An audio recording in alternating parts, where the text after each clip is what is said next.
मित्रांनो, या बोत्रे पाटलामुळे महाराष्ट्रामध्ये हजारो शेतकरी आत्महत्या करण्यासाठी प्रवृत्त होत आहेत का? हो मित्रांनो, हे तेच बोत्रे पाटील आहेत ज्यांचे महाराष्ट्रामध्ये 15 पेक्षा जास्त साखर कारखाने आहेत. मित्रांनो, प्रकरण खूप गंभीर आहे. मित्रांनो, ह्या बोत्रे पाटलांनी ह्याचे जेवढे पण कारखाने आहेत यांच्या कारखान्याला कोणी ऊस पण देत नव्हतं. बीड जिल्ह्यामध्ये परळीमध्ये तर गोपीनाथ मुंडे यांचा कारखान्यांनी विकत घेतला, त्या कारखान्याला कोणी ऊस द्यायला झालं. तरी पण शेतकऱ्यांना असं सांगण्यात आलं ह्या लोकांनी की आम्ही जे इतर कारखाने जे तुम्हाला भाव द्यायला लागले टनामागे, आम्ही तुम्हाला 100 ते 200 रुपयांनी जास्त भाव देऊ. मग मित्रांनो, ह्यांनी 3150 शेवटी मार्च मध्ये तर भाव जाहीर केला आणि कितीतरी शेतकरी लोकांनी भोळ्या बाबड्या लोकांना असं प्रलोभन देऊन यांनी त्यांचा ऊस मित्रांनो हडपला.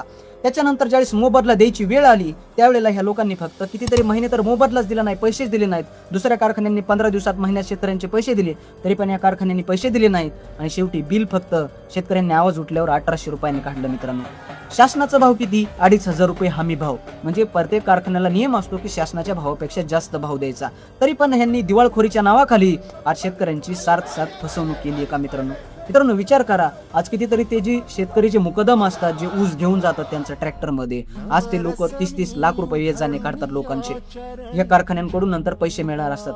आज त्या ऊसतोडणी मुकदमांचे पैसे नाहीत. आज ते मजूर लोक आहेत, तुम्ही आता न्यूजवर पाहिलं असेल, कितीतरी त्या मजूर ज्या महिला आहेत त्यांची गर्भाची जी पिशवी असते ना मित्रांनो, ते देखील पिरियड सेवनी म्हणून काढून टाकायला लागल्यात, कारण त्यांना कष्ट करता येत नाही, काम करता येत नाही. म्हणजे त्यांच्या रक्ताचा घामाचा पैसा आज हे कारखानदार लोक मित्रांनो देत नाहीत. अशी सिच्युएशन आज मराठवाड्यामध्ये देखील झालेली.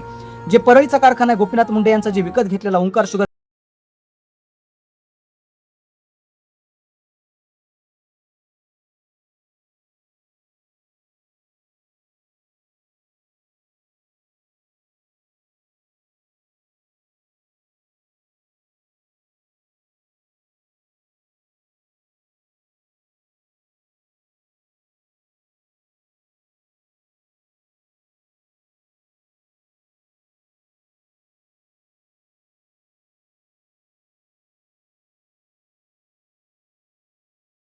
करण्याचं काम आहे शेतकरी बांधवांना. आपण आंदोलन ह्याच्यासाठी उभा करायला लागलो, या लोकांना आपल्याला रस्त्यावर अडवून यांच्याकडून पैसे काढायचे, यांच्या पूर्ण कारखाने आपल्याला एक ऊसाचं टिपरू देखील जाऊ द्यायचं नाही. मित्रांनो,